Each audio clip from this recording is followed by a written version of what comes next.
আজ 1.5 বছর পরে আমি আমার বাবার বাড়ি যাচ্ছি। তো এই যে আমার ছোটো মেয়ে আমার কোলে ঘুমাচ্ছে, মেজোটাও ঘুমাচ্ছে, বড়টা দেখতেছে। ঈদে বাড়ি যাওয়া যে কত কষ্ট যারা যায় তারাই বোঝে।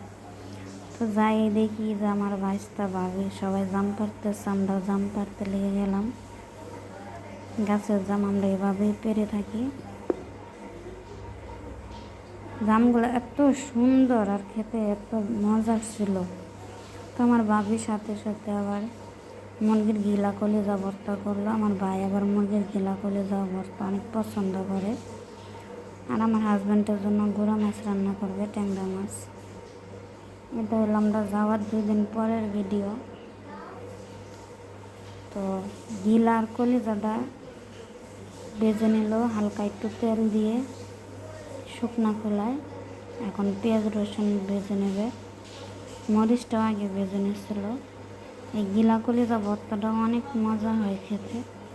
আমি আমার ভাবির কাছ থেকে শিখে আসছি। আগে আমিও করে খাইছি, কিন্তু আমার ভাবির হাতের মতো আমার কাছে তো ভালো লাগে নাই আমারটা। তো এগুলো সব পুকুরের মাছ, আমার চাচাতো ভাইয়ের পুকুর থেকে মারা।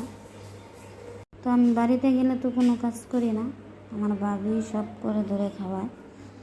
তো আমি শুধু আমার হাজব্যান্ড, আমার শ্বশুর আমার সাথে গেলে আমি ওদের মন মতো একটু রান্না করার চেষ্টা করি। যেহেতু আমরা 2 ডিস্ট্রিক্টের খাওয়াটা একটু এলোমেলো হয়। তো আমি আমার হাজব্যান্ডের তরকারিটা মাখাই দিয়েছিলাম গুঁড়া মাছের, আর আমার ভাবি দিক দিয়ে মুরগির গিলা কলিজাটা ভর্তা করতেছিল। তো ভর্তায় দারচিনি, এলাচ, জিরা, মিষ্টি জিরা সব একসাথে দিয়ে বেটে নিল, কাঁচামরিচ সহ। এখন গিলা কলিজাগুলোও বেটে নেবে, সাথে কাঁচা আদা দিছে। তারপরে যে পুকুরে মাছ ধরতে গেল আমার মেয়ে, আমার হাজব্যান্ড মাছ ধরতে যায়, শিং মাছের গালাও খেলো। তো এই পুকুরটা আমার চাচাতো ভাইয়ের পুকুর, ওই মাছগুলো বিক্রি করবে, তাই মাছওয়ালারা মাছ মারতে এসেছিল।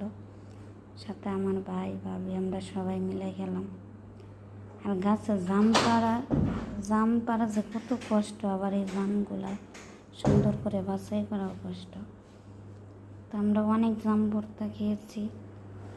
এবার অনেকগুলো জাম আমরা প্রতিদিনই জাম ভর্তা খেয়েছি, ধরতে গেলে প্রতিদিন 3-4 বার করে।